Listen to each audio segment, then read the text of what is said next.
আমরা যে জায়গায় বসে আছি এটা হলো রাজাখালী, পেকো উপজেলার একটা গ্রামের নাম। এই পয়েন্টে আমরা বসে আছি। এই জায়গা থেকে সোজা আমার চোখটা একটু আকাশমুখী যদি করি, চাঁদ থাকলে চাঁদ দেখতে পাবো। চাঁদের পেছনে মিটিমিটি করে জ্বলা জোনাকির মতো কিছু তারকা দেখতে পাবো, খন্ড খন্ড কিছু মেঘ দেখতে পাবো। এরপরে দেখতে পাবো বিশাল আকাশ। দিনের বেলা দেখতে পাবো সূর্য। সে সূর্যটা আমরা দেখতে পাই প্লেটের মতো, জাস্ট এ প্লেট। আমরা দেখছি ছোট্ট সূর্য, কিন্তু সূর্য ছোট না পৃথিবী ছোট? বলেন, সূর্য ছোট না পৃথিবী ছোট? পৃথিবী কই ছোট হলো? আমরা তো শুধু বাংলাদেশ, এইরকম 228টি দেশ মিলে একটা দুনিয়া। এই দুনিয়ার এরিয়া হলো 50 কোটি 10 লক্ষ বর্গ মাইল। 50 কোটি 10 লক্ষ বর্গ মাইলের এরকম দুনিয়া 13 লক্ষ জোড়া দিলে পরে একটা সূর্যের সমান হয়। একটু আসতে বলি সুবহানাল্লাহ। কত লক্ষ দুনিয়া? 13 লক্ষ দুনিয়া জোড়া দিলে পরে একটা সূর্যের সমান হলো। সূর্যটা কত বড়? ওই সূর্যের চাইতে আবার চাঁদের পেছনে মিটিমিটি করে জ্বলা কিছু তারকা আছে। বেটেল জুইস নামে একটা তারকা আছে। সেই তারকা পৃথিবী থেকে মাত্র 33 কোটি গুণ বড়। মাত্র হয়েছে মনে হয়, জোরকান সুবহানাল্লাহ। 33 কোটি গুণ বড় Betelgeuse, supernova, Ardra, Proxima Centauri. পৃথিবীর সবচেয়ে কাছের তারকা হলো প্রক্সিমা সেন্ট্রাই। প্রক্সিমা সেন্ট্রাইটা সবচেয়ে কাছে। সেই কাছের প্রক্সিমা সেন্ট্রাই যদি কেউ যেতে চায়, চাঁদের দেশের মতো, মঙ্গল গ্রহের মতো, মঙ্গল গ্রহে মানুষ গিয়া জায়গা কিনছে। কি কিনছে? দুনিয়া থাকবে না, মঙ্গল গ্রহে চলে গেছে। চাঁদের দেশে সফর করেছে।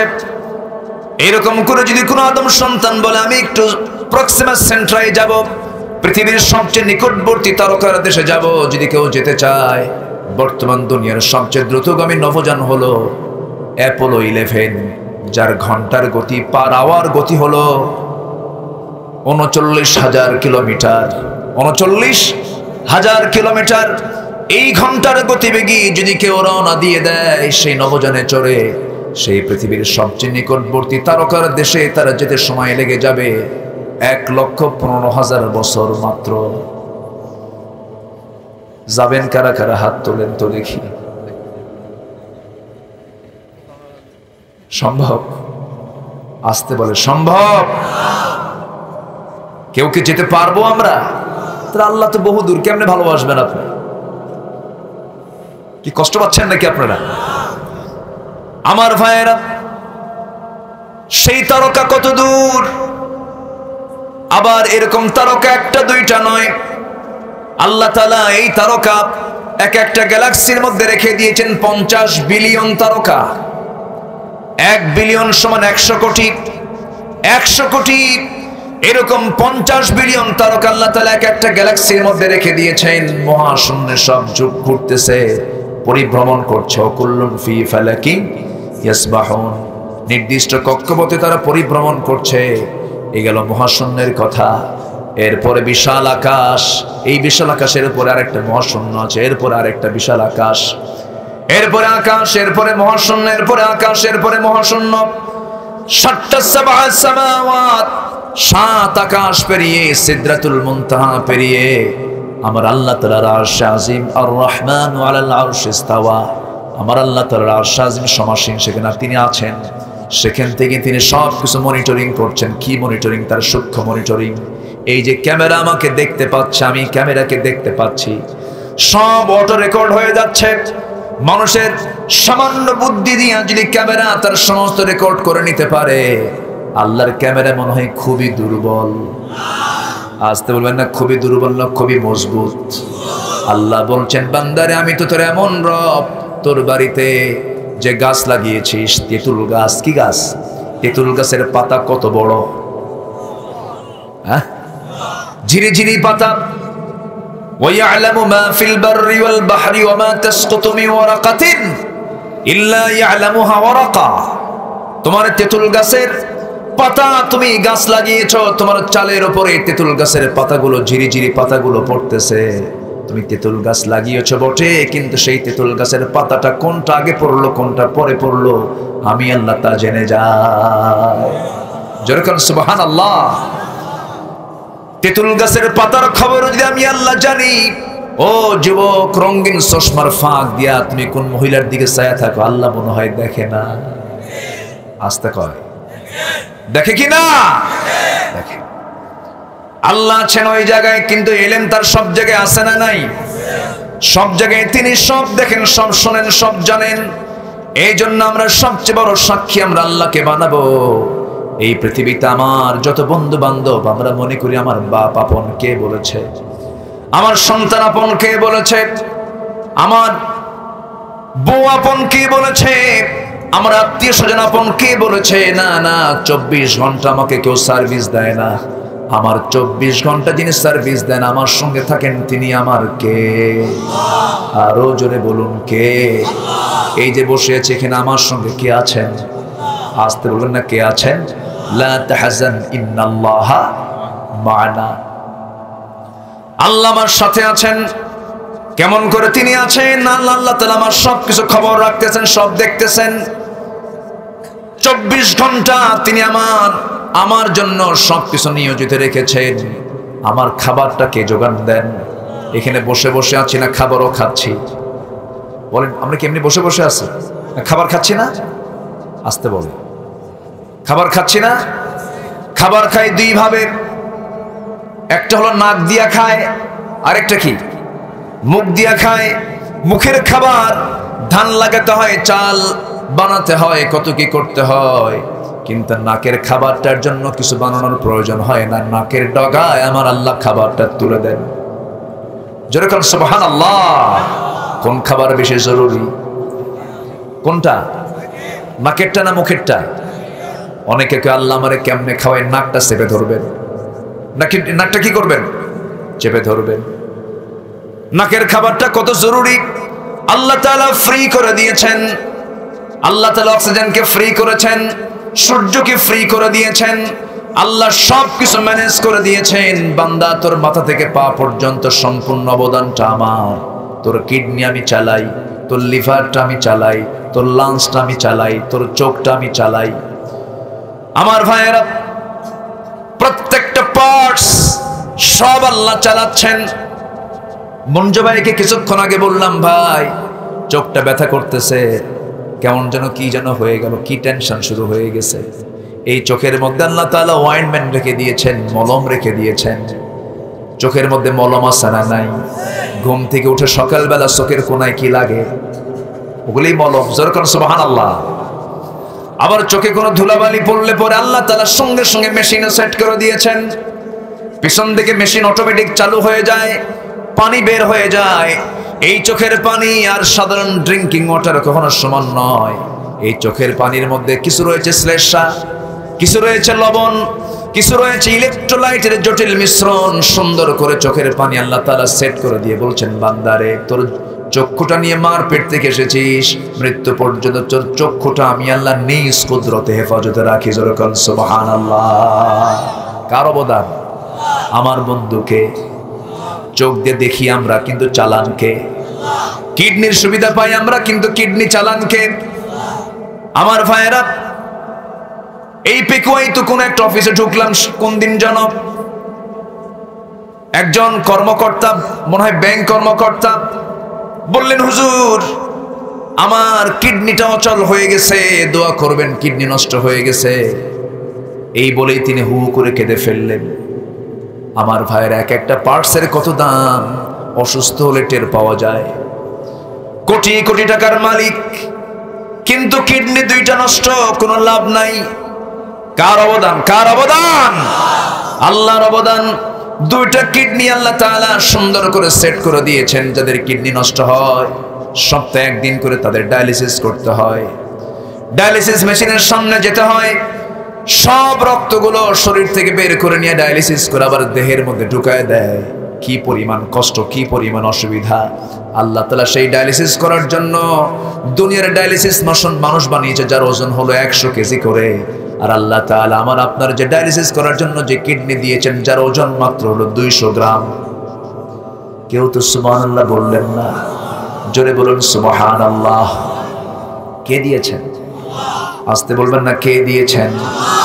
আল্লাহ বলছেন, বান্দারে এই দুনিয়ার সব আমি তোর দেখি, সব আমি তোকে চালাই, বান্দা তুই আমাকে ভুলে যাস কেন? কেউ তো তোর আপন নয়। ভাইরা, এই যে আমরা বসে আছি এই লাইনে, সবাই যে বাঁচবো শেষ পর্যন্ত থাকবো তার কি কেউ গ্যারান্টি আমরা দিতে পারবো নাকি? পারবো না। এই মঞ্চে বসে কথা বলতে বলতে বিদায় নিয়েছেন একিউম সিফাতুল্লাহ রাহিমাহুল্লাহ। এই মঞ্চে কথা বলতেই বিদায় নিয়েছেন বড় আল্লাহওয়ালা মানুষরা। কথা বলতে বলতে ঘাড় মটকে পড়ে গেছেন, লাশ হয়ে বাড়িতে পাঠায়া দিয়েছে লাশ। এই মুহূর্তে যদি আমাদের এখান থেকে কেউ মরে যায়, হাজার মানুষ সামনে বসা, কিচ্ছু কি করার উপায় আছে নাকি? কিচ্ছু করতে পারবেন না। শুধু করবেন কি, পেকো উপজেলা স্বাস্থ্য কমপ্লেক্সে একটা হ্যালো দিবেন, ফোন দিয়ে বলবেন তাড়াতাড়ি একটা অ্যাম্বুলেন্স পাঠায় দাও।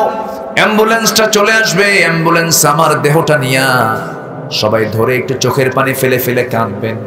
নেয়া উপজেলা স্বাস্থ্য কমপ্লেক্সের সে অ্যাম্বুলেন্সে উঠায়া দিয়া ড্রাইভারকে বলবেন লাশটা বাড়িতে নিয়ে যাও, আত্মীয় স্বজনদের কাছে নিয়ে যাও। কিন্তু আমার আত্মীয় স্বজন এমন, সন্তান স্ত্রী পরিবারজন এমন, আমাকে সামনে লাশ দেখবে কিন্তু কেউ আমাকে আর ঘরের মধ্যে তুলবে না। কেউ কি তুলবে নাকি? কেউ তো আমাকে ঘরের মধ্যে তুলবে না। কে বলেছে আমার বাপ আপন? কে বলেছে আমার মা আপন? কে বলেছে আমার ছেলে আপন? কে বলেছে আমার বউ আপন? মরে যাওয়ার সঙ্গে সঙ্গে কেউ আমাকে ঘরে তুলবে? তুলবে না। আমাকে কেউ আপন বলে ডাকবে না। আমার নামটাও চেঞ্জ হয়ে যাবে, নামটা বলে ফেলবে লাশ। আমাকে আব্বা বলেও কেউ ডাকবে না, আমাকে ভাই বলেও কেউ ডাকবে না। ওই বারান্দা তো আমার স্থান হবে না। লাশটা নিয়া একটা কোনায় আড়াল করে চাদর মুড়ি দিয়া, চোখের উপরে নিথর দেহটা ফেলে দিয়া, কাপড় চোপড় যা সেলাই ছিল কেচি দিয়ে কেটে কেটে খুলে ফেলবে। একজন নিয়ে যাবে দাঁত বাঁশ কাটার জন্য, আরেকজন নিয়ে যাবে কোদাল কবর খনন করার জন্য, আরেকজন যাবে বাজারে সাদা কাপড়ের কাপড় কেনার জন্য। সব কেনাকাটা শেষ, আমাকে গোসলটা দিয়ে দেবে, নিথর দেহটা টেনে হেঁচড়ে জানাজার দিকে নিয়ে চলে যাবি। জানাজার সামনে সবার সামনে লাশটা পড়া থাকবে। জানাজা শেষ হয়ে যাবে, মরা মুখটা একটু দেখে দেখে চলে যাবে, কিন্তু কেউ আমাকে আর ডাকবে না চেয়ারম্যান বলে, কেউ ডাকবে না মাওলানা বলে, কেউ ডাকবে না অমুক ভাই বলে। আমাকে টেনে হেঁচড়ে সেই জায়গা থেকে সব কবরের দিকে নিয়ে যাবে। কবরে শয়ে দেবে, বাঁশ চাপা দেবে, মাটি চাপা দেবে। দিন শেষে কোনো বন্ধু আমার নাই, আমার বন্ধু কেবলমাত্র শুধুমাত্র একমাত্র কে? জোরে বলেন কে? আমরা ধোকায় পড়ে গেছি। ধোকায় বন্ধু কাকে বানানো দরকার? বন্ধু বানায় কাকে? আজান হয়ে যায় হাইয়া আলাস সালাত, আজান হয়ে যায় হাইয়া আলাল ফালাহ, নামাজের কোনো খেয়াল থাকে না, আমরা গাফিল থাকি। আল্লাহ বলছেন বান্দারে সবচেয়ে বেশি শাস্তি দেব যে নামাজ না পড়বে। সবচেয়ে বেশি শাস্তি হবে কার? বেনামাজির। কার কার বলেন? বেনামাজি। আজকে সেই নামাজের ব্যাপারে কোনো কথা নাই। যে নেতা নামাজের ব্যাপারে কথা বলে না, যে নেতা নামাজ পড়ে না, জুতা মারি তাদের মুখে, ঠিক কি না? যে নেতা তুমি আমাকে জাহান্নাম থেকে বাঁচাতে পারবো না, যে নেতা তুমি আমাকে জান্নাতের রাস্তার পথ দেখিয়ে দিতে পারো না, সেই নেতাকে আমরা মানি না। আজকে সমাজে সবচেয়ে বড় ক্রাইসিস হলো সৎ নেতৃত্বের। আজকে সমাজ শেষ হয়ে গেল। জাতিকে শেখানো হচ্ছে উল্টাপাল্টা। সিলেবাসের মধ্যে অসংখ্য ভুলে ভুলে ভরা, পৌত্তলিকতার এক গন্ধ সিলেবাসের মধ্যে ঢোকানো হয়েছে, ঠিক কিনা বলেন? মুসলমান শিখবে আগে কার পরিচয়? আসতে বলবেন না, কার পরিচয়? আমরা সবার আগে নেব আগে কার পরিচয়? আমার বন্ধুকে, আমার আপনকে, আমার একমাত্র সব সময়ের বন্ধু তিনি কে? কবরে যাওয়ার সময় কে আছেন? কবরে আল্লাহ। সেই কবর থেকে আবার মিজানে যাবেন, পুলসিরাতে যাবেন, হাসরে যাবেন, কিয়ামত শুরু হয়ে যাবে। সেই জায়গাতেও কে বলেন? আল্লাহ তাআলা। আল্লাহ ছাড়া কোনো উপায় নাই, রাসূল ছাড়া কোনো নেতা, আল্লাহ ছাড়া কোনো মাবুদ নাই। এটা যেন ঠিক থাকে। এর মতো ভদ্র ধৈর্যশীল শ্রোতা খুব কম আছে। কেউ তো আলহামদুলিল্লাহ কইলেন না। রাগ করছেন নাকি আপনারা? আমি তো খারাপ কিছু কই নাই, ভালো কিছু তো বললাম। বলি আলহামদুলিল্লাহ। নড়চড়া নাই। এত সুন্দর করে মানুষ বসে বসে কথাগুলো শোনে। সেদিন কুতুবদিয়া মাহফিল ছিল আমার, না হলেও শুনলাম কুতুবদিয়ায় নাকি লোক সংখ্যা হলো 1.5 লাখ না কয় লাখ মানুষ। তো মাহফিলে যায় দেখে সব মানুষ মাহফিলে চলে আসছে। প্রায় 50 থেকে 60 হাজার মানুষ, নারী পুরুষ মিলে মাহফিল উপস্থিত। অনেক রাতে উঠেছি আমি, দুটো মাহফিল শেষ করে স্পিড বোর্ডে করে মাহফিলে গিয়ে দেখি প্রায় 50,000 ঊর্ধ্ব মানুষ। 12টা ক্রস হয়ে গেছে, একটা লোক ওঠে না। এটা হলো কক্সবাজার। বলি আলহামদুলিল্লাহ, জোরে বলি আলহামদুলিল্লাহ। একটা আলাদা ধৈর্য আল্লাহ তাআলা আপনাদের মধ্যে দিয়েছেন। আল্লাহ তুমি কোরআনের এই টানকে জান্নাতের কারণ করে দাও। জোরে বলি আল্লাহুম্মা আমিন, আরো জোরে আল্লাহুম্মা আমিন। তাহলে এতক্ষণের আলোচনায় আমরা সিদ্ধান্তে এটাই আসলাম, সব পথ ছাড়ো। কার পথ ধরো? আসতে বলবেন না, কার পথ ধরো?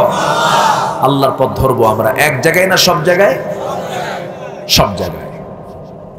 আমার ভাইয়েরা, আল্লাহ রাব্বুল আলামিন সূরা তাওবার 24 নম্বর আয়াতে বলছেন, ও দুনিয়ার মানুষ, তোমরা জেনে রেখে দিও তোমাদের বাপ, কুল ইন কানা আবাউকুম ওয়া আবনাউকুম, তোমাদের সন্তান, ওয়া ইখওয়ানুকুম, তোমাদের ভাই, ওয়া আজওয়াজুকুম, তোমাদের স্ত্রী, ওয়া আশিরাতুকুম, তোমাদের আত্মীয় স্বজন, তোমাদের মাল, তোমাদের ব্যবসা, এই মোট 8টা জিনিস, মাসাকিনু তারদাউনাহা, এবং তোমাদের মনের চিত্তের খোরাক মিটিয়ে দেয় তোমাদের বাসস্থান, এই প্রিয় ঘর বাড়িগুলো, এগুলোর চাইতে সবচেয়ে বেশি ভালোবাসতে হবে 1 নাম্বার কাকে? আসতে বলবেন না, কাকে? আল্লাহকে। আল্লাহকে 1 নাম্বার ভালোবাসতে হবে। বাবা, ভাই, স্ত্রী, পরিবার পরিজন, আত্মীয় স্বজন, এটাও তোমার ভালোবাসতে হবে, কিন্তু আল্লাহর চাইতে বেশি নয়। এই সমস্ত বিষয়ে বাস্তব কিছু প্রমাণ দেখিয়েছেন সাহাবে কেরামদের জীবন থেকে আমরা শিক্ষা পেয়ে যাব। একজন সাহাবী ছিলেন, মক্কা থেকে রাসূল যখন মদিনার দিকে হিজরত করে আসলেন, নবীর সঙ্গেই তিনি হিজরত করে মক্কা থেকে তিনি মদিনায় চলে এসেছেন। 1 বছর যেতে না যেতেই যুদ্ধের ডাক এসেছে। বদর যুদ্ধের ডাক চলে এলো। বদর যুদ্ধের ডাক যখন নবীর কানে চলে এলো, আবু জেহেলরা 1000 সৈন্য নিয়া লোহিত সাগরের পাশ দিয়ে ঘেসে ঘেসে তারা মদিনা থেকে 80 মাইল দূরে বদর নামক প্রান্তরে যখন তারা হাজির হয়ে গেছে, আমার নবীজি 16টা রোজা রেখেছেন। কয়টা? 16টা রোজা রেখেছেন। সাহাবে কেরামও রেখেছেন। রোজা রাখলে শারীরিক শক্তি বাড়ে না কমে? কই, শারীরিক শক্তি কমে যায়, একটু দুর্বল লাগে না? বিকেলবেলা তো ঠেলা মারলি পড়ে যায়, একটু দুর্বল হয়, তো হয় না? একটু দুর্বল হয়। আমার ভাইয়েরা, যদিও শারীরিক শক্তি কম, রোজা রেখেছেন 16টা। প্রথমবার রোজা যেবার ফরজ হয় দ্বিতীয় হিজরিতে, 16টা রোজা রাখার পর নবীর কানে সংবাদ এলো, আবু জেহেলরা তারা 1000 সৈন্য নিয়ে শিশু ইসলামকে দুনিয়া থেকে চিরতরে নিশ্চিহ্ন করার জন্য বদর প্রান্তর পর্যন্ত চলে এসেছে। আমার নবীজি বলেন, ও সাহাবীরা, কে কে আছো? যুদ্ধের ময়দানে হাজির হবে। সাহাবে কেরাম বলছেন, লাব্বাইকা ইয়া রাসূলুল্লাহ, শুধু অর্ডার দিয়ে দেন, আমরা যুদ্ধে যাওয়ার জন্য প্রস্তুত নিচ্ছি। নবীজি বললেন, যুদ্ধ তো যেতে হবে, কিন্তু রোজার মাস, তোমরা কি করবে বলো? হুজুর, রোজাও রাখবো, যুদ্ধ করব। রাসূল বলছেন, না না, ফাইদ্দাতুম মিন আইয়ামিন উখর, পরবর্তীতে রোজা রাখার তোমরা সুযোগ পেয়ে যাবে, কিন্তু যুদ্ধে হারা যাবে না, শক্তি সঞ্চয় করতে হবে, তরবারি চালাতে হবে, রোজাটা তোমরা ভেঙে ফেলে দাও। আমার নবীজি রোজা ভেঙে ফেললেন, সাহাবে কেরাম রোজা ভেঙে ফেললেন। যুদ্ধের সৈনিকরা জড়ো করতেছেন।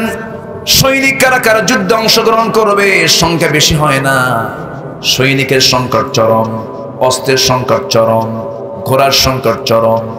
এমন সময় মদিনার আফরা নামে একজন ব্যক্তি, তার ছোট্ট দুইটা কলিজার টুকরার সন্তান, এই ছোট্ট বাচ্চা দুইটা নবীর কাছে এসে বলছে, ইয়া রাসূলুল্লাহি, শুনতে পেলাম বদর যুদ্ধের নাকি ডাক এসেছে, সৈন্যের নাকি ঘাটতি হয়েছে, যদি অনুমতি দেন আমরা দুজন মিলে যুদ্ধে অংশগ্রহণ করতে চাই। সুবহানাল্লাহ বলবেন না? জোরে বলুন সুবহানাল্লাহ। কোন মাস কোন মাস বলেন? আমরা তো অনেকেই জানি না রমজান মাস বদরের মাস, রমজান মাস মক্কা বিজয়ের মাস। বড় বড় বিজয় হয়েছে কোন মাসে বলেন? কোন মাসে? কোরআন নাজিল হয়েছে কোন মাসে? শুধু এটাই জানি, কিন্তু যুদ্ধের মাস তো আমরা জানি না, বিজয়ের মাস তো আমরা জানি না। ইন্না ফাতাহনা লাকা ফাতাহা মুবিনা।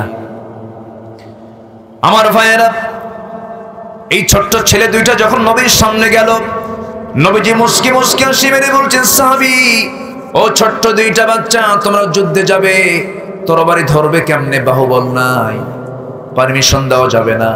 বড়জন বলছে, হুজুর, শক্তি যদিও ওর একটু কম, আমার একটু বেশি আছে, অতএব আপনি আমাকে পারমিশনটা দিয়ে দেন, অন্তত আমাকে অনুমতি দেন।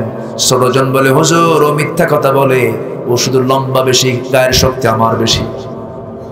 সুবহানাল্লাহ বলবেন না? দুইজনের কথা শুনে নবীজি মুস্কি একটা হাসি মারলেন, খুব খুশি হয়ে গেলেন। খুশি হয়ে বলছেন, তোমরা দুইজন কুস্তি লেগে যাও, তোমরা কুস্তি লাগো, দেখি কে মারামারিতে ফার্স্ট হয়। দুজন লেগে গেছে। লেগে যাওয়ার পর বড়জন ছোটজনকে নিচে ফেলে দিয়েছে। নিচে ফেলে দেওয়ার সঙ্গে সঙ্গে ছোটজন চোখ টিপি মেরে বড় ভাই কানের মধ্যে মুখ ঢুকায় দিয়ে বলছে, ভাই রে, একসঙ্গে খাই, একসঙ্গে ঘুমাই, একসঙ্গে খেলাধুলা করি, আজকে তুমি যুদ্ধে একা যেতে চাও কেন? তোমার গায়ের শক্তি একটু কমায়া দাও, তোমার বুকের উপরে একটা বার উঠে বুঝায় দেই। আমার নবীজি টের পেয়ে গেছেন, ছোট্ট দুইটা বাচ্চাকে কোলের মধ্যে নিয়া, দুই কান্দে নিয়া, আমার নবীজি দুই জায়গায়, দুই সাইডে নিয়ে আকাশের দিকে তাকিয়ে বলছে, আকাশের মালিক আল্লাহ, এই ছোট্ট দুইটা বাচ্চার গায়ের শক্তি নাই, কিন্তু ইমানের শক্তি আছে। আমি পারমিশন দিয়ে দিলাম, যাবে তোমরা যুদ্ধের ময়দানে। রমজান মাস 17তম রমজানের দিন আমার নবীজি মসজিদ নববী থেকে বের হলেন। 80 মাইল দূর, নিজের চোখে বদর দেখেছি। শুহাদায়ে বদরে 14 জন শহীদ সেখানে শুয়ে আছেন। 13 জনকে এক জায়গায় রাখা হয়েছে। আরেকজন মদিনায় ফেরার পথে মারা গেলে পরে 2 পাহাড়ের চিপায় রাসূল বললেন, ওকে দাফন করো। আমার ভাইয়েরা, বদর যুদ্ধ যখন শুরু হয়ে যাবে, সবাই প্রস্তুতি নিয়ে নিয়েছেন। এই ছোট্ট দুইটা বাচ্চা সঙ্গে সঙ্গে পিছনের কাতারে নয়, সামনের কাতারে গিয়ে হাজির হয়ে গেছে। এক সাহাবীকে ডাক দিয়ে বলে, সিরাতে এসেছে, সেই সাহাবীর নাম হচ্ছে ইবনে মাসউদ রাদিয়াল্লাহু তাআলা আনহু। ইবনে মাসউদকে ডাক দিয়ে বলছেন, ও চাচা, শুনলাম যুদ্ধ শুরু হয়ে যাচ্ছে, কিন্তু আপনার কাছ থেকে একটা পরামর্শ নেব। কি? আমরা সবার বিরুদ্ধে তো যুদ্ধ করতে আসি নাই, কেন? কি করতে চাও তোমরা? তোমাদের প্ল্যান কি? ছোট্ট দুইটা বাচ্চা বলতেছে, একটু দেখায় দিতে হবে একজন ব্যক্তিকে। কে? আবু জেহেলটা কে? কথা কি বুঝতেছেন? মানুষ ছোট, টার্গেট বড়। ইবনে মাসউদ আশ্চর্য হয়ে গেছেন। আব্দুল ইবনে মাসউদ বলছেন, ও মুআজ, আবু জেহেলের নামটা যে নিচ্ছ, আবু জেহেলকে ধরা খুবই কঠিন ব্যাপার।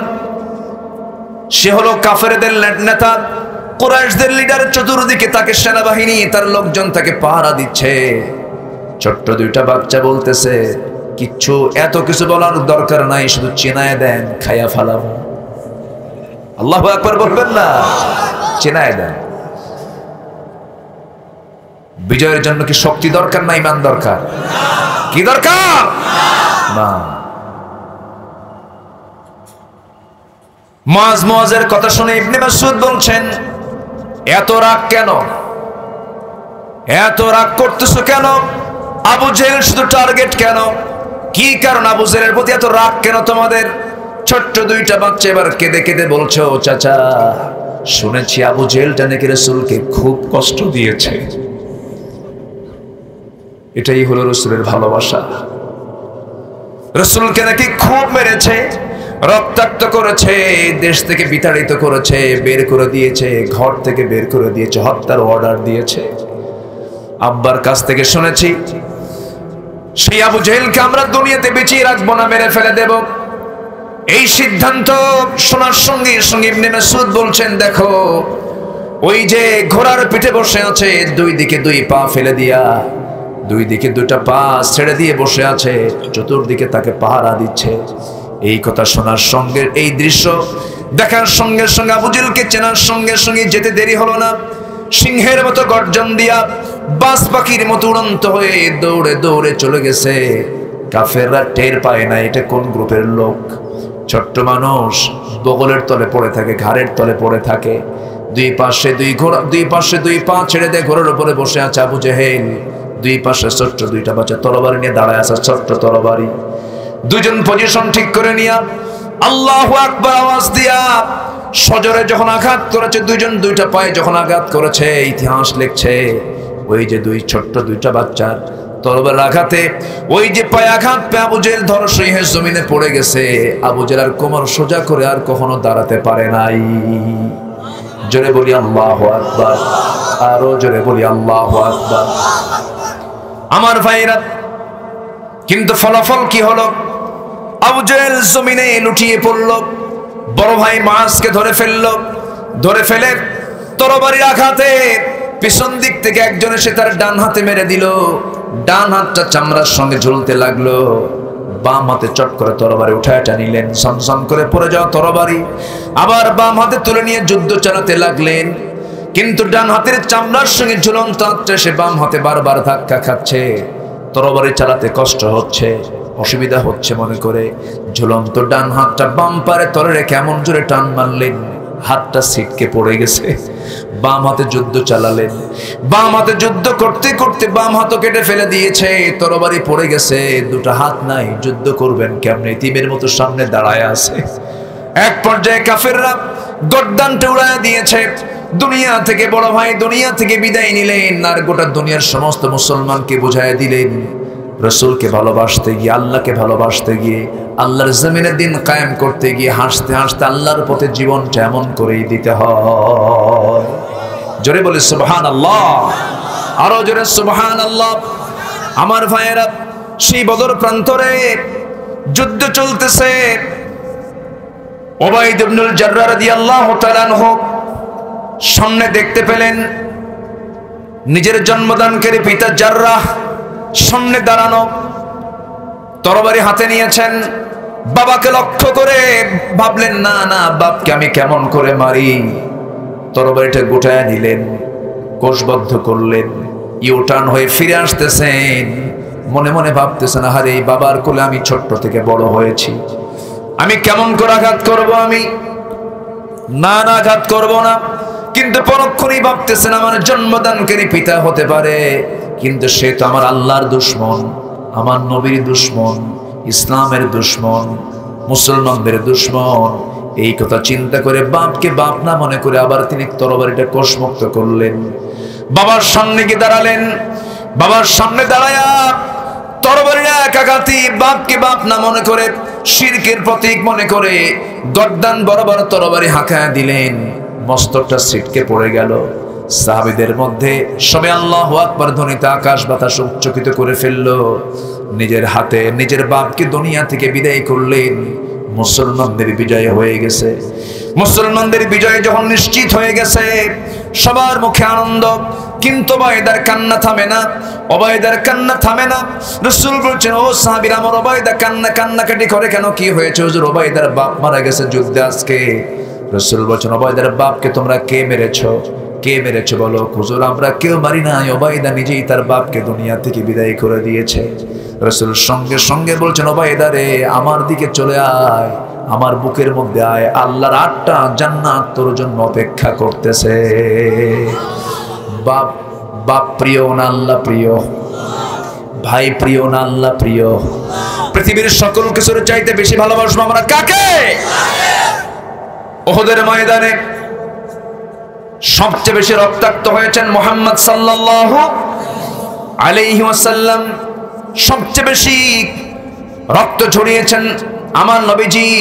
বদর উহুদের প্রান্তরে আমার নবীজিকে যখন ধরে সাহাবে কেরাম নিয়ে উহুদ পাহাড়ের উঁচু চূড়ায় যখন তাকে রাখা হলো, নবীজির কপালের মধ্যে লোহা বিদ্ধ হয়ে আছে, গালের মধ্যে শিরস্ত্রাণে লোহা ঢুকে আছে। সেই লোহাগুলো কেউ বের করতে পারে না। কে বের করবে, কে বের করবে? ওবায়দা, সে যে ওবায়দা বদর যুদ্ধে বাপকে হত্যা করেছিলেন, সেই ওবায়দা নবীর পাশে গিয়ে আস্তে করে বসলেন। বসে মাথা বিদ্ধ সেই লোহাটা দেখে ভাবলেন কেমন করে টান দিয়ে এটাকে বের করা যায়, রাসূল তো কষ্ট পাচ্ছেন। লোহায় হাত দিলেন, লোহা বের হয় না। টান দিলে নবীজি উহ শব্দ করেন, নবীজি কষ্ট পান। এবার তিনি ভাবলেন আস্তে আস্তে টান দিলে এটা বের হবে না, কেমন করে টান দেব? চট করে দাঁতটা লাগায় দিলেন, সামনের দুটি দাঁত লাগায় দিয়ে এমন জোরে টান মারলেন, এক টানে লোহা বের হলো, কিন্তু সামনের দাঁত দুটা ভেঙে গেল। রাসূল বলেন, ওবায়দা আস্তে টান দিলে তোমার হাত, তোমার দাঁতটা ক্ষতি হতো না, দাঁতটা নষ্ট হতো না, এমন করে টান দিলা কেন? ওবায়দা বলছে, হুজুর দাঁত কেন, কলিজা ছিঁড়ে দেব, আমার কোনো আপত্তি নাই। আমার নবীজি খুব খুশি হয়ে গেলেন। এরপরে নবীজির গালের থেকে লোহার ফলাটা বের করতে নিয়ে একটু টান মারতে নিয়ে ফিনকি দিয়ে রক্ত পড়া শুরু হয়ে গেল। ওবায়দা করলেন কি, রাসূলকে না বলে না দেখায় অঞ্জলি ভরে রক্তগুলো হাতের মধ্যে নিয়া মুখের মধ্যে তুলে তুলে নিচ্ছেন, লুকায়া লুকায়া পান করতেছেন। আমার নবীজি দেখে ফেললেন, ওরে ওবায়দা তুমি কি খাও, কি পান করছো? হুজুর আপনার রক্ত আমি কোন জমিনে ফেলবো, কোথায় ফেলবো, জায়গা পেলাম না, এই জন্য আমি আমার পেটের মধ্যে তুলে নিচ্ছি। রাসূল বলেছেন, ওবায়দা রে, তোমার জন্য তোমার দেহটা আল্লাহ তাআলা জাহান্নামের জন্য হারাম করে দিয়েছে। জোরে বলে সুবহানাল্লাহ। নবীর প্রতি মুহাব্বতের দরকার আছে না নাই? আসতে বলবেন না, আছে না নাই? আচ্ছা, আল্লাহর প্রতি মুহাব্বতের দরকার আছে না নাই? এখানে 8টা ভালোবাসার চাইতে বেশি ভালোবাসা দেখাতে বলেছেন আল্লাহ তাআলা 3 জনকে। নাম্বার 1 তিনি কে? আসতে বলেন নাম্বার 1 তিনি কে? আল্লাহ। 3 জন। এখানে তিনটা ভালোবাসাকে প্রাধান্য দিতে বলা হয়েছে। 2 জন, আরেকটা হলো কাজ, ইবাদত। নাম্বার 1 হচ্ছে আল্লাহ তাআলা, নাম্বার 2 হচ্ছে রাসূল, আর নাম্বার 3 হলো জিহাদিন ফি সাবিলিহি, আল্লাহর রাস্তায় জিহাদ করা। অনেকে বলে এখন নাকি জিহাদ নাই, এখন নাকি কি নাই? জিহাদ এখনো আছে না নাই? আসতে বলবেন না, আছে না নাই? যাদের মুখ থেকে বের হয় যে জিহাদ নাই, ভাববেন মুনাফিক দেখতে ওই রকমই, মুনাফিক দেখতে ওই রকম। কথা কি বলবো আমি? আপত্তি নাই তো? সবাই থাকতে রাজি আছেন তো? জিকির করি লা ইলাহা,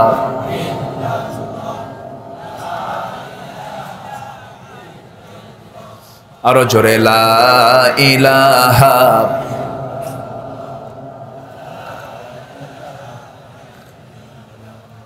আরো জোরে লা ইলাহা।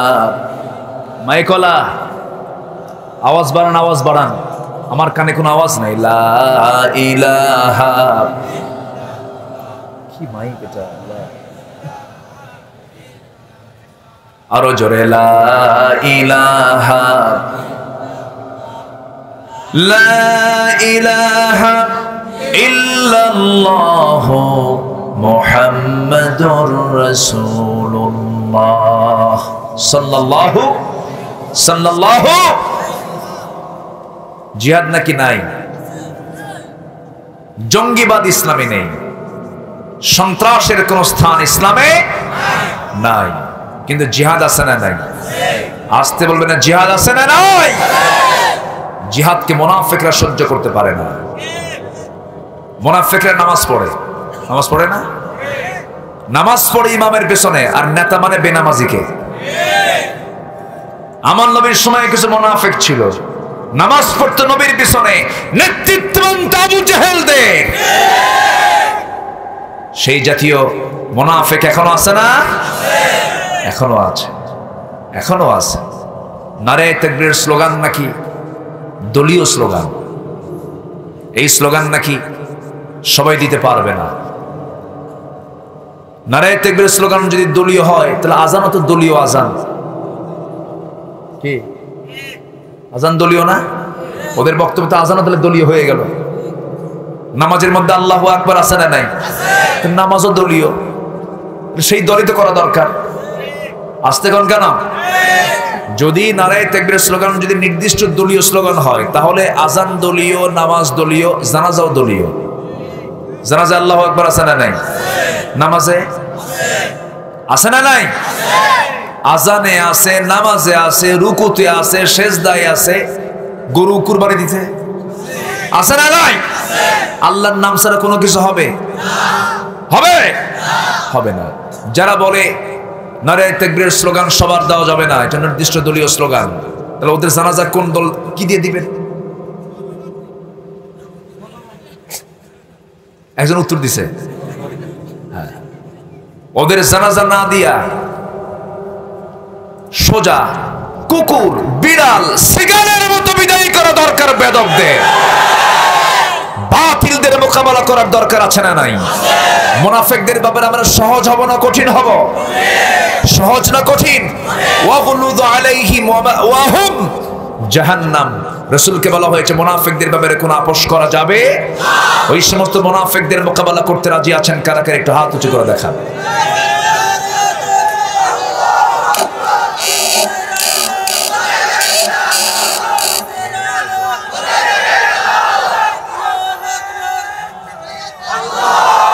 কোরআন আছে যেখানে, আলেম উলামা যেখানে,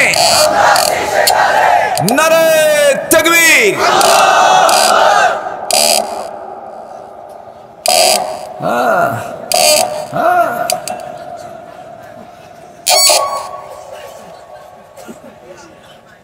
কি যে নিয়ে আসছে এগুলো সব।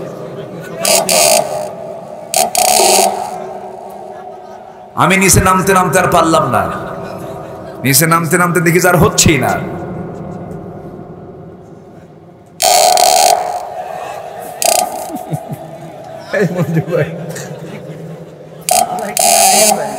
ও দড়ি লাগাইছে, দড়ি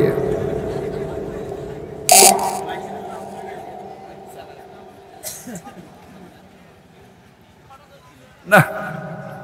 আসেন দোয়া করে দেই। এই তো আওয়াজও নাই, আর কেমন সিস্টেম বুঝলাম না আমি। এই যুগে এগুলো চলে বলেন? হ্যাঁ, একটু আওয়াজ বাড়ায় দিন। আওয়াজ বাড়ালে তো আপনার দেহের কোনো ক্ষতি নাই, বাড়ায় দেন। আমার দিকে তাকান, কষ্ট পাচ্ছেন নাকি? ওঠেকে ধরেন তো, এই বসেন। কি কষ্ট পাচ্ছেন নাকি আপনারা? আমার এই ধমকে কিন্তু রাগ নাই, এই ধমক হচ্ছে মহব্বত। বসেন, আমি আয়াতটা শেষ করি, এরপরে যাই। আমরা একসঙ্গে যাবো তো, যাবো না ইনশাআল্লাহ? শোনেন, ওয়াজ মাহফিলে বসে যদি মজা না পাই, সেজদা দিয়ে যদি মজা না পাই, কোরআন তেলাওয়াত করে যদি মজা না পাই, একাকী ঘরে যদি আল্লাহর ভয় না হয়, তাহলে ভাবতে হবে শক্ত শয়তান ধরছে। কি শয়তান ধরছে? মজা পেতে হবে। বসি, আল্লাহ কবুল করুন, জোরে বলে আমিন। সম্মানিত ভাইয়েরা, সম্মানিত বন্ধুগণ, তাহলে মুনাফিক তো আমার দেশে নাই? মুনাফিক আছে? মুনাফিকরা নামাজ পড়ে, তবে ফজর নামাজটা ওদের খুব সমস্যা হয়। কি কথা কি বুঝতেছেন? এখন মুনাফিক ছাঁটাই করতেছে আমি। এখন রাগ করতেছেন নাকি আপনারা? মুনাফিকরা সব নামাজ পড়তে পারে, কিন্তু সমস্যা হয় কোন নামাজে? সমস্যা থাকা যাবে ফজরে? কারো সমস্যা আছে ফজরে? খুব তো জোরে বললেন। ফজর পড়বেন কার? একটা হাত তুলে দেখান, দেখান তো কারা কারা হাত তোলে না। যারা যারা তুলবে না তারাই মুনাফিক। কিন্তু যে জোরে বলি ইয়া আল্লাহ, আমাদেরকে ফজর, যোহর, আসর, মাগরিব, ইশা 5 ওয়াক্ত সালাত আদায় করার তৌফিক তুমি আল্লাহ দিয়ে দাও। জোরে বলি আমিন। হাত নামান। কষ্ট পেলেন? নামাজ পড়লে কার হক আদায় হলো? জমি ঠেললে কার হক আদায় হয়?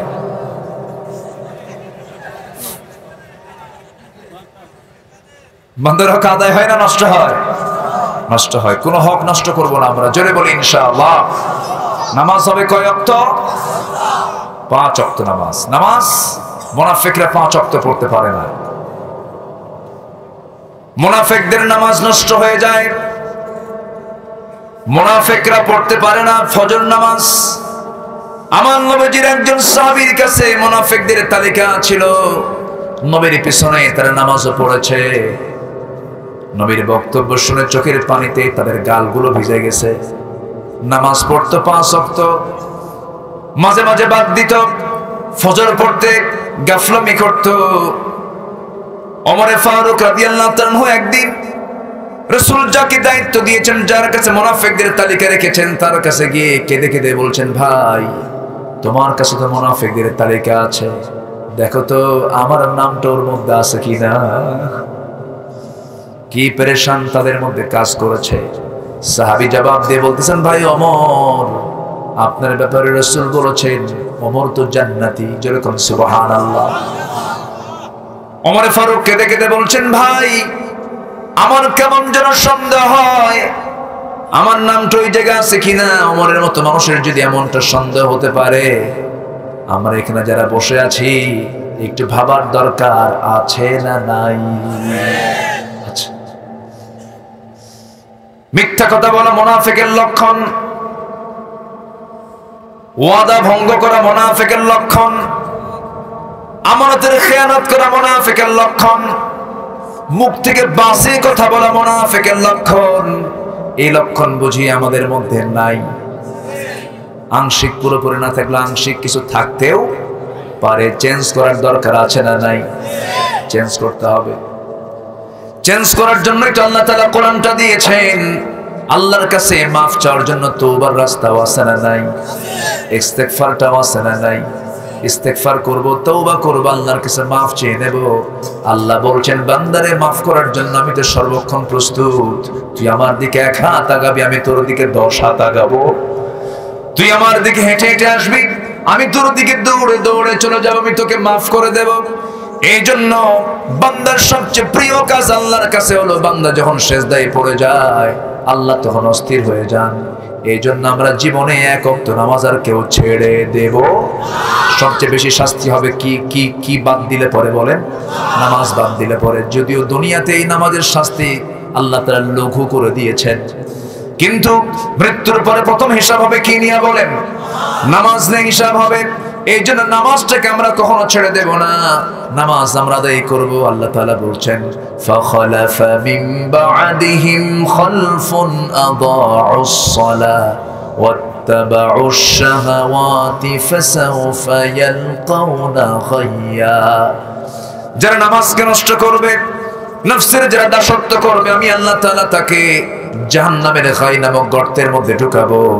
এই জন্য আমরা নামাজকে 1 ওয়াক্ত ছেড়ে দেব না। জোরে বলি ইনশাআল্লাহ, আরো জোরে বলি ইনশাআল্লাহ। মুনাফিকরা কোন নামাজ পড়তে পারে না? আর কোন নামাজ? এশার নামাজ। আরেকটা বলেন কি? এশার নামাজ। আর রাসূল বলেছেন, যে ব্যক্তি ফজর নামাজ এবং এশার নামাজ জামাতে পড়বে, আল্লাহ তাআলা তাকে গোটা রাত কিয়ামুল লাইলের সমান সওয়াব তার আমলনামায় দিয়ে দিবেন। জোরে বলি সুবহানাল্লাহ, আরো জোরে বলি সুবহানাল্লাহ। আমার ভাইয়েরা, এটা হলো আল্লাহকে ভালোবাসার লক্ষণ। আমি যে আল্লাহকে মহব্বত করি, আল্লাহর হুকুমটা মানি, এটাই হচ্ছে তার 1 নম্বর লক্ষণ। নামাজ জাহান্নামে যাওয়ার 1 নম্বর কারণ নামাজ না পড়া।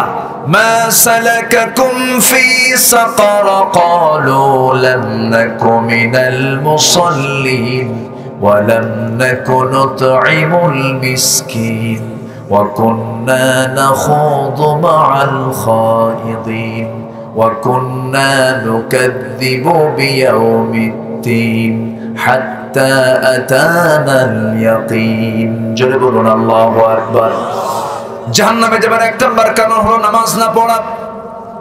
নাম্বার 2 হলো বান্দার হক নষ্ট করে ফেলা, মিসকিনদেরকে খাবার না দেওয়া, অসহায়দের পাশে না দাঁড়ানো, এতিমদের পাশে না দাঁড়ানো, বান্দার হক নষ্ট করে ফেলা, বনের সম্পত্তি মেরে খাওয়া। ভাই তো পেকু উপজেলায় নাই,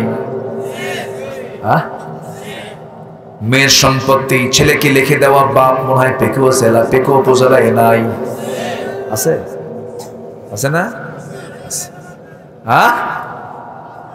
আছে। উনি আবার উল্লেখ করলেন কোন এলাকায় আছে। বাপ মারা গেছে, যারা মুক্তিযুদ্ধের ভাতা গ্রহণ করছে, যাদের বয়স হলো 52 বছর। বয়স কত? তারা যুদ্ধ করলো কোন দিন? স্বাধীন হয়েছে কত বছরে? স্বাধীন হলো 52 বছর, বয়স কত? তাহলে যুদ্ধ হলো কোথায়? রুহের জগৎ অথবা মার পেটের থেকে তারা যুদ্ধ করেছে। তাদের পেটের মধ্যে কি জান্নাতের কোন খাবার না জাহান্নামের আগুন? কিসের আগুন বলেন? জাহান্নামের আগুন। আমার ভাইয়েরা, সমস্ত ফাহিশা কাজ, সমস্ত মুনকার কাজ, সমস্ত হারাম কাজগুলো আমাকে বর্জন করতে হবে, হালালকে ধরতে হবে, হালাল পন্থায় জীবন যাপন করতে হবে। বান্দার হক নষ্ট করা যাবে না। আল্লাহ যেখানে তার হকের কথা বলেছেন, সঙ্গে সঙ্গে বান্দার হকের কথা বলেছেন। আল্লাহ তাআলা এক জায়গায় বলছেন, ওয়াবুদুল্লাহ ওয়ালা তুশরিকু বিহি শাইআন ওয়া বিল ওয়ালিদাইনি ইহসানান ওয়া বিদিল কুরবা ওয়াল ইয়াতামা ওয়াল মাসাকিন। জোরে বলেন আল্লাহু আকবার। আরেক জায়গায় বলছেন, লাইসাল বিররা আন তুওয়াল্লু ওয়ুজুহাকুম কিবালাল মাশরিক ওয়াল মাগরিবি ওয়ালাকিন্নাল বিররা মান আমানা বিল্লাহ। এই ইমানের কথা বলেই বলছেন। এরপরে বলছেন, ওয়াতাল মাল আলা হুব্বিহি যাবিল কুরবা ওয়াল ইয়াতামা ওয়াল মাসাকিন। আল্লাহু আকবার। আল্লাহর হকের পরে বান্দার হক আদায় করো, বাপ মার হক আদায় করো। আমার দেশে এমন সন্তান আছে, বাপ মাকে পিটাই পর্যন্ত আছে না নাই বলেন? আছে। পেকুয়াতেও আছে তো। অসভ্য সন্তান সব জায়গায় কিছু তৈরি হয়েছে। খায় যে ইয়াবা খায়, ইয়াবা খায়, ইয়াবা খাওয়ার সন্তান আছে না নাই? আছে না? শিক্ষার হার 10 বছর আগে যা ছিল, এখন শিক্ষার হার কমছে না বাড়ছে? পিতামাতার খেদমতের হার। তাহলে কি শিক্ষা? শিক্ষার মধ্যে ভেজাল আছে না নাই? আসতে বলবেন না, আছে না নাই? আরো ভেজাল তৈরি হচ্ছে। সামনে যে কি হবে আল্লাহই জানে। তবে একটি কথা, কু আনফুসাকুম ওয়া আহলিকুম নারা। আমি খুব দামি কথা বলছি, আমার কথা না, কোরআন থেকে। কু আনফুসাকুম ওয়া আহলিকুম নারা। আমি আয়াতকে সামনে রেখে টেকনাফে গত 19 তারিখে একটি আদর্শ পরিবারের কি বৈশিষ্ট্য হতে পারে আমি এই বিষয়ে কথা বলেছি। আমার রাসূলের প্রথম দাওয়াত কিন্তু ছিল সমাজে না পরিবারে। সাইয়েদনা লোকমান আলাইহিস সালাম তিনি দাওয়াত দিয়েছেন আগে সমাজে না পরিবারে। পরিবারকে বাঁচাতে হবে। এজন্য প্রত্যেক পিতামাতার ভূমিকার দরকার আছে না নাই? আসতে বলবেন না, আছে না নাই? স্কুলে যায় না, সন্তানকে শাসন করে, নামাজ পড়ে না, শাসন আছে? আসতে বলবেন, শাসন আছে? দায়িত্ব। আমি তো মনে করি বাপ মার কোলটা হলো পৃথিবীর সবচেয়ে বড় ইউনিভার্সিটি। সবচেয়ে বড় ইউনিভার্সিটি হলো বাপ মার কোল। আপনি যা শিখাবেন সন্তান তাই শিখবে। এই সমাজ বিনির্মাণে একটি রাষ্ট্রের সবচেয়ে বড় অংশ হলো পরিবার। হাজারো ষড়যন্ত্র করুক, আপনার জীবনকে, কু আনফুসাকুম ওয়া আহলিকুম নারা, পরিবারকে জাহান্নাম থেকে বাঁচানোর আন্দোলন আপনাকে করতে হবে। আমার দেহ একটা রাষ্ট্র, আমার পরিবার একটা রাষ্ট্র, ঠিক কিনা বলেন? সময় দেওয়ার দরকার আছে না নাই? কাজ করার দরকার আছে না নাই? আচ্ছা, আপনার ছেলের হাতে আপনি বাইক দিয়েছেন, অপ্রাপ্তবয়স্কে, আপনি অপরাধী। আপনার মেয়ের হাতে মোবাইল তুলে দিয়েছেন, আপনি অপরাধী, আপনি পিতা দোষী। আমি কি ভুল বললাম? আমি কি ভুল বললাম? এরকম সন্তানদেরকে ধ্বংসের দিকে ঠেলে দেওয়া বাপ মা আছে না নাই? আচ্ছা, এই বিষয়গুলো একটু খেয়াল করার চেষ্টা করবেন। পেকুয়ার মার্কেটগুলোতে আজকে পুরুষ বেশি না মহিলা বেশি? কাদের মহিলা? কাদের মা বোন? কাদের মেয়েরা? আমাদের। আমরা কি করেছি? আমরা কি শাসন করি? শাসন তো করি না। ঢং ঢং করে মার্কেটে চলে যায়, কাপড় চোপড় নাই, মাথার চুল ছেড়ে দেওয়া, সাইড একখান ভ্যানিটি ব্যাগ, ঠোঁট লিপস্টিক, কপালে টিপ, আশকারা মাস্কারা, যুবকের তো কামসারা। আমি কি ভুল বলতেছি? ও শুধু নিজে নষ্ট না, সমাজকে নষ্ট করে ফেলছে। চলে গেল মার্কেটে ঢং ঢং করে। স্বামী যদি বলে তুমি থাকো আমি যাই, তুমি কিছু বুঝো? মার্কেট বুঝো? শাড়ির দাম 300 নিয়ে আসো 1000 টাকা দিয়ে, তুমি তো সংসার শেষ করে ফেলবা। এরকম জাল্লাত মার্কা কিছু মহিলাও আছে না নাই? আছে। এক ধমক মেরে স্বামীকে কাইদ করে থুয়ে চলে যায় মার্কেটে, আছে না? আছে।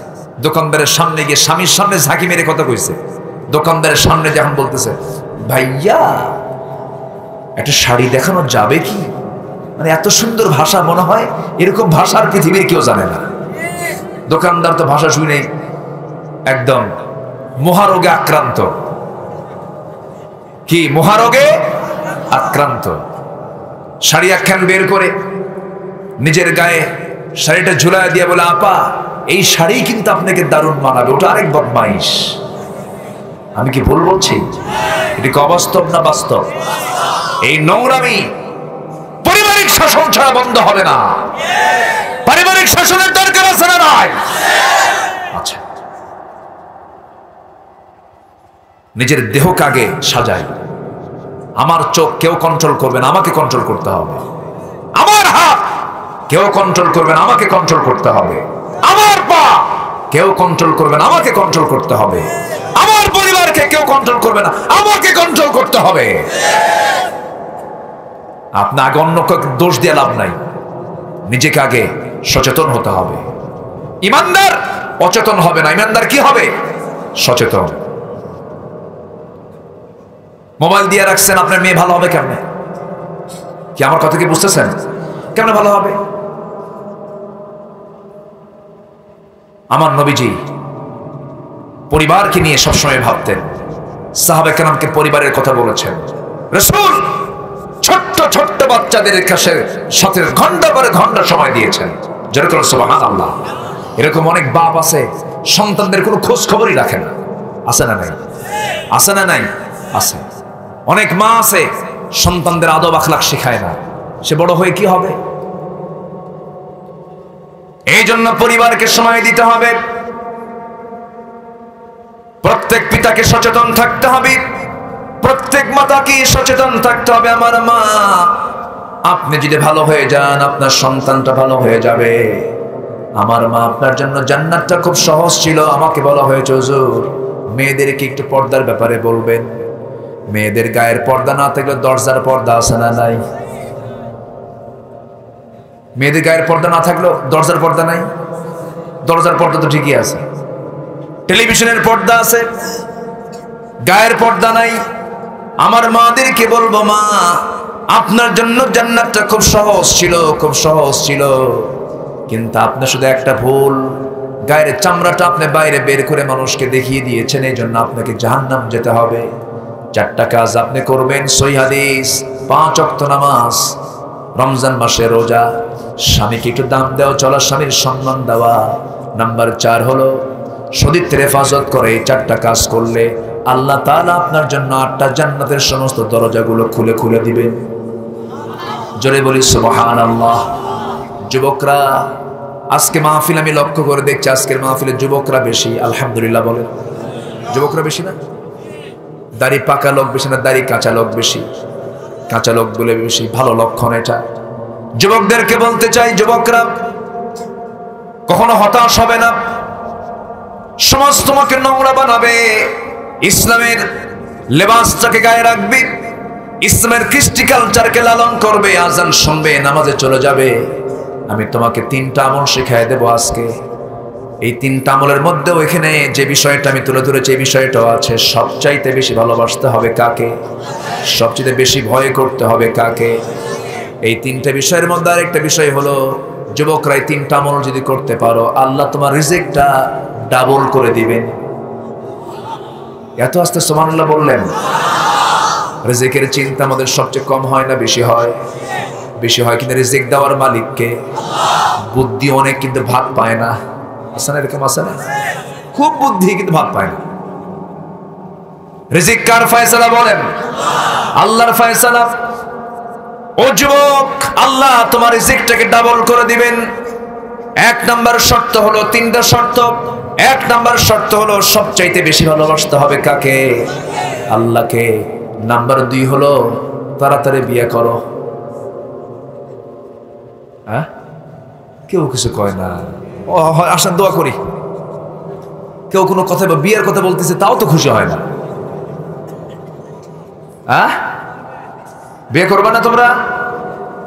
যুবকরা কোনো আওয়াজ নাই। বিয়ে করার দরকার আছে না নাই? কোন মহিলা বিয়ে করবা? ওয়ানকিহুল আয়ামা, আল্লাহ বলছেন তোমরা স্বামীহীন নারীকে বিয়ে করো। কিন্তু এখনকার ছেলেরা কি করে জানেন? যার বিয়ে হয়েছে ওখানে যা গুদাগুদি করে। আচ্ছা, আমি কি ভুল বলতেছি বলেন তো? এগুলো কথার কি বাস্তবতা আছে না নাই? আজকে বিয়ে বেশি না জেনা বেশি? বিয়ে বেশি না জেনা বেশি? হাসির খোরাক দিচ্ছি না, ডিপলি চিন্তা করে দেখো সমাজ আজকে কোথায় চলে গেছে। যে যুবক বিয়ে করতে চায় না, ওকে ঠিক আছে নাকি? ও তো ঠিক না, ও তো বাইপাস মারে, ও তো ঠিক নাই, দুষ্ট। বিয়ে করতে হবে তোমাকে। এই পৃথিবীর সেরা মানুষ জনাবে মুহাম্মদ রাসূলুল্লাহ সাল্লাল্লাহু আলাইহি সাল্লাম, তিনি বিয়ে করেছেন কত বছর বয়সে? বলেন কত বছর? 25 বছরে বিয়ে করেছেন। স্ট্যান্ডার্ড এজ হলো 25 বছর। 25 বছর বয়সে বিয়ে করেছেন মুহাম্মদ সাল্লাল্লাহু আলাইহি ওয়াসাল্লাম। বিয়ে করতে হবে। আল্লাহ তাআলা বিয়ে দেখতে চান, জিনা দেখতে চান না। কিন্তু যারা মুনাফিক তারা সমাজে বিয়েটাকে বন্ধ করে জিনাকে চালু করে দেয়। জিনাকারদের দাম আজকে বেশি, দেখেন না? আগে গায়ে হলুদ হয়, এরপরে আগে বাচ্চার মা হয়, এরপরে গায়ে হলুদ, এরপরে বিয়া। এরা হয়ে যায় সমাজের সেলিব্রিটি। কোথায় নোংরামি চলছে আজ? এগুলো বন্ধ করার জন্য ইসলামী অনুশাসনের দরকার আছে না নাই? পারিবারিক শাসনের দরকার আছে না নাই? আছে। আর এই সমাজ থেকে এই সমস্ত অন্যায়, জেনা, ব্যভিচার, মদ, জুয়া। জুয়া বোঝেন তো? জুয়া কাকে বলে? মনোজাত ধরে, মনোজাত ধরে দেখছেন তো? 7-8 জন মিলে একসাথে মনোজাত ধরে। হালাল না হারাম? হারাম। আর মোবাইল তো আছেই মাশাআল্লাহ, এটা তো মারাত্মক জিনিস। আমি মোবাইল যারা অতিরিক্ত ব্যবহার করে আমি তাদেরকে প্রতিবন্ধী কই। প্রতিবন্ধী ওই যে মানসিক প্রতিবন্ধী আছে না কিছু? বাচ্চারা মানে হুশে খাটো। মোবাইল যারা খুব টেপাটেপি করে দেখবেন হয়তো মোবাইল টিপতেছে, এই শোনো তো, আমি কি ভুল বলতেছি? প্রতিবন্ধী না বলেন তো? অতিরিক্ত সময় যারা মোবাইলকে দেবে তারা সুস্থ কোনো মানুষ না। প্রয়োজনের জন্য মোবাইল, কথা বলা, জাস্ট টুকটাক কিছু দেখা। আমি কি মোবাইলের গোলাম? কিন্তু কিছু কিছু লোক আছে মোবাইলের এত ভক্ত। একটা ছেলের মোবাইল হেরে গেছে, আমারে বলতেছে হুজুর আমি তো বিধবা হয়ে গেলাম। কি কথা কি বুঝতেছেন আপনারা?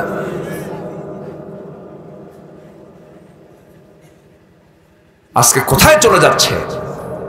আজকে বন্ধু লাগে না তো, কোনো বন্ধু লাগে না। একটা মোবাইল থাকলে ওর বন্ধু 10টা বন্ধু সমান এক মোবাইল, তাও কয় ঠিক। কি যুবকরা রাগ করতেছ নাকি? তাহলে বিয়ে করা কার হুকুম? বলেন বিয়ে করা কার হুকুম? রাসূল তার মেয়ে ফাতিমাকে বিয়ে দিয়েছেন, দেন নাই? কি রাসূল যখন তার মেয়েকে বিয়ে দিয়েছেন অপরিণত বয়সে না পরিণত বয়সে? পরিণত বয়সে। বুড়ো বয়সে না যৌবন বয়সে? মেয়েদের যৌবন আসে কখন আর বিয়ে হয় কখন? পড়তে পড়তে বিয়েরই টাইম নাই। এমন পড়া পড়ে বিয়ে করে 50 বছরে, বাচ্চা হয় 60 বছরে। বাচ্চা নিয়ে যখন যায় রাস্তায় চোখে কম দেখে, লোকজন কয় এটা তোমার দাদা না নানা। এগুলো করা যাবে না। সবকিছুই চলবে, সবকিছুই চালাবেন কে? আসতে বলবেন না, চালাবেন কে? রিজিকের ফায়সালা কার? গুছায়া বিয়ে করা যাবে না, বিয়ে করে গুছায় নিতে হবে। এদেশের যত মিলিয়নার বিলিয়নার সব বিয়ের পরে টাকাওয়ালা হয়েছে। আমার নবীজিও টাকাওয়ালা হয়েছেন বিয়ের আগে না বিয়ের পরে। ঠিক আছে না? যুবকরা আজকে খুব খুশি, কিন্তু মনে মনে কয় হুজুর মেয়ের বাপ তো রাজি না। আমি তো বুঝি, বলবো বলবো বলবো মেয়ের বাপ তো রাজি না। ওই মেয়ের বাপদেরকে লক্ষ্য করে আরেকজন নবীর বাপের জীবনী কথা বলতেছে। সেই নবী সেই মেয়ের বাপটাকে, আমার নবীজি মেয়ের বাপ ছিলেন না ছেলের বাপ ছিলেন? আমার নবীদের সব ছিল মেয়ে, সব মেয়েকে বিয়ে দিয়ে রাসূল হয়েছেন শ্বশুর। রাসূল হয়েছেন কি? শ্বশুর। সবার ছোট মেয়ে, সব চাদরের দুলালি মেয়ে ফাতিমাকে বিয়ে দিচ্ছেন নবীজি। ধনী ধনী খেজুর বাগানের মালিক, এরকম ধনী ধনী সাহাবীরা এসে রাসূলকে প্রস্তাব দিচ্ছে, হুজুর আপনার মেয়েকে আমি বিয়ে করব। রাসূল বলেন নট অ্যালাউ হবে না, যাও। আমার পছন্দের ছেলে এখন আসে নাই। আমার নবীর কাছে সর্বশেষে আলী রাদিয়াল্লাহু আনহু এসে হাজির হলেন। রাসূল বলছেন, আলী তুমি আমার কাছে এসেছো কি উদ্দেশ্য আমি বুঝতে পেরেছি। তুমি কি আমার মেয়ে ফাতিমাকে বিয়ে করবা নাকি? বলো হুজুর দিলে করা যায়, নিজের কথা তো নিজের এরকম করে জোর করে বলা যায় না। লজ্জা পেয়ে গেছেন। রাসূল বলছেন, ও আলী আমার মেয়েকে তুমি বিয়ে করবা, টাকা আছে নাকি? হুজুর টাকা পাবেন কি? বাড়ি তো নাই। কি নাই? আর এখন মেয়ের বাপরা কি দেখে? দেখো তো সুইস ব্যাংকে টাকা আছে নাকি? মঙ্গল গ্রহে বাড়ি আছে নাকি? কোন গ্রহে? আমেরিকার সিটিজেন কিনা? ইউরোপে কয়টা ব্যবসা আছে? এতগুলো দেখতে গিয়া আল্লাহ তাআলা যেটা আসল দেখতে বলেছেন সেই দেখার কথা মনেই থাকে না। নামাজ নাই, মদ খাই, শীত হয়ে পড়ে থাকে জামাই। আছে না নাই? বিয়ে শাদী দিয়া যখন অশান্তি হয় তখন আমাদের কাছে এসে বলে হুজুর দোয়া করেন, দোয়া করেন। আমাদের কাছে এসে কি কয়? দোয়া করেন। হুজুর মেয়ের অশান্তি, আমার জামাই ভালো না, এটা দোয়া করেন। মদারু জামাই নিয়েছে, দোয়া করে লাভ হবে নাকি? তুমি তো গোড়াই ভুল করে ফেলেছ। রাসূল তার মেয়েকে বিয়ে দিলেন, এমন মেয়েকে বিয়ে দিলেন আমার নবীজির সবচাইতে কাছের মেয়ে, আদরের দুলালি। মেয়েটাকে বিয়ে দিয়ে বলছেন, মা আমি তোমাকে এমন জামাই দিলাম, টাকা নাই, পয়সা নাই, ঘর নাই, বাড়ি নাই, কিন্তু মাথা থেকে পা পর্যন্ত তাকওয়া দিয়া ভরা। জোরে বলি সুবহানাল্লাহ। আমার নবীজি বলছেন, আলী কিছু টাকা তো লাগবেই, তুমি তো আমার মেয়েকে বিয়ে করবা, মোহরানার টাকা দিতে হবে। দেখো তো কিছু আছে নাকি? হুজুর এই যে তরবারি, এই যে ঢাল, ঢালটা বেচে আসো, ঢাল বেচার টাকাই হবে আমার মেয়ের বিয়ের মোহরানা। সুবহানাল্লাহ বলবেন না? সমর্থ অনুযায়ী মোহরানা ধার্য করা উচিত, সুন্নাহ। আমার নবীজি বিক্রি করার জন্য বললেন, বিক্রি করতে গেছেন ঢাল। ঢাল বিক্রি করতে গিয়া সামনে যিনি কাস্টমার তিনি হচ্ছেন আমার নবীর বড় জামাই ওসমান। বলছেন, আলী তোমার মতো লোকের কি ঢাল বিক্রি করা মানায় নাকি? বিক্রি করতে আসছো কেন? কি হয়েছে? কি বিয়ে ঠিক হয়েছে? ইমার্জেন্সি ব্যাপার, বিয়ে শাদী করতে হবে তো, টাকা দরকার। কার সাথে? আমার নবীর ছোট্ট মেয়ে ফাতিমার সাথে। ওসমান জিন্নরাইন খুশি হয়ে গেলেন, আমার তো তুমি আত্মীয় হয়ে যাচ্ছ, তুমি আমার ছোট ভাইয়েরা হয়ে যাবে। খুব খুশি হলাম, দাও ঢালটা। কিনে নিলাম। ঢালের টাকা দিয়া ঢাল হাতের মধ্যে নিয়া কয়েক হাত যেতে না যেতে পিছন থেকে ডাক দিয়ে বলছে, আলী তোমাকে এমনি এমনি কি ফেরত দেবো নাকি? না, আমি তোমাকে আগেই অ্যাডভান্স তোমাকে এই ঢালটা গিফট করলাম, যাও নিয়ে যাও। টাকাও নিলেন, ঢালও নিলেন। নবীর কাছে গিয়ে দাঁড়ালেন। রাসূল বলছেন, আলী ঢাল মনে হয় বিক্রি হয় না। হুজুর বিক্রি হয়েছে, এই যে টাকা। ঢাল আবার হাতে কেন? হুজুর ওসমানের কাছে বিক্রি করছেন, ওসমান আবার আমার দিয়ে দিচ্ছে। রাসূল বললেন, লোক আর খুঁজে পাও নাই, আমার আত্মীয়ের মধ্যে আবার আত্মীয়তা করছো। সুবহানাল্লাহ বলবেন না? আমার নবীজি খুশি হলেন। এবার মেয়েটাকে বিয়ে দিলেন। বিয়ে দেওয়ার পর বলছে, মা স্বামীর ঘরে চলে যাবে, আর আমি তোমাকে জানাই দিচ্ছি মৃত্যুর দিন পর্যন্ত স্বামীর যেন কোনো দুর্নাম আমার কানে না আসে। আমি তোমাকে এমন স্বামী দেই নাই। আর মা এটা খেয়াল রাখবে, তোমার জীবনের শ্রেষ্ঠ ঘর কিন্তু এখন থেকে বাবার ঘর নয়, এখন থেকে তোমার শ্রেষ্ঠ ঘর হলো তোমার স্বামীর ঘর। সুবহানাল্লাহ বলবেন না? নবীজি কত সুন্দর করে বুঝায়া দিলেন। তার মেয়ে ফাতিমা চলে গেলেন, সংসার জীবন করলেন, ঘর নাই, বাড়ি নাই, ভাড়া বাড়িতে থাকলেন। দীর্ঘদিন চলে যাওয়ার পর বাচ্চা দুইটা হলো। কাজকর্ম একা করে সারতে পারেন না, কষ্ট হয়। কূপ থেকে পানি তুলতে গিয়া কোমরে দাগ পড়ে গেছে। পিষদানি দিয়ে পিষতে পিষতে বিশ্বনবীর দুলালি ফাতিমার হাতে কড়া পড়ে গেছে, দাগ পড়ে গেছে। কাপড়গুলো ময়লা হয়ে সাফ করতে পারেন না। আর এর সঙ্গে পরামর্শ করে ফাতিমা রাদিয়াল্লাহু আনহা নবীর কাছে এসে বলছেন, আব্বাজান, আপনি রাষ্ট্রপ্রধান, আপনি যদি ব্যবস্থা করে দিতে পারতেন, আমার জন্য একটা কাজের মানুষ খুবই প্রয়োজন। রাসূল সঙ্গে সঙ্গে বলছেন, ফাতিমা রে, তুই একটু আমার ভিতরে আয়, আমি তোর সঙ্গে একটু পার্সোনালি কথা বলবো। কাছাকাছি নিয়ে এসে, আড়ালে নিয়ে এসে নবীজি সুন্দর করে বুঝিয়ে বলছেন, তোমার পিতা মুহাম্মদ সাল্লাল্লাহু আলাইহি ওয়াসাল্লাম নিজের কাপড় নিজে ধৌত করে, নিজের কাপড় নিজে সেলাই করে, নিজের ঘর নিজেই সুন্দর করে পরিষ্কার করে। আমি আমার কাজ কাউকে করাতে পছন্দ করি না, আমি নিজেই নিজের কাজ সম্পন্ন করি। পৃথিবীতে সেই কাজটাই সবচেয়ে উত্তম কাজ, যে নিজের কাজ নিজে সম্পন্ন করতে পারে। মা, এই দুনিয়াতে কাজের মানুষের কোনো প্রয়োজন নাই, তুমি আমার মতোই থাকবে, কোনো কাজের মানুষ নেই, তুমি কোনো কাজ করবে না, যাও। তোমার সংসারের সমস্ত কাজ আল্লাহ তাআলা সহজ করে দিবেন। তুমি আজকে থেকে একটা আমল করবা, সুবহানাল্লাহ, আলহামদুলিল্লাহ, আল্লাহু আকবার 33 বার তুমি বলবে, আমার আল্লাহ তোমার সমস্ত কাজ সুন্দর করে সহজ করে দিবেন। জোরে কোন সুবহানাল্লাহ। আমার মারা শুনলো কিনা জানি না, মা এই সমস্ত বিষয়গুলো একটু খেয়াল করার চেষ্টা করবেন।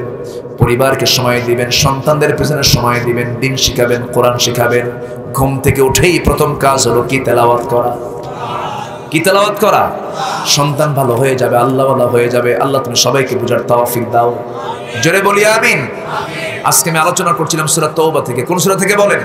তওবা থেকে।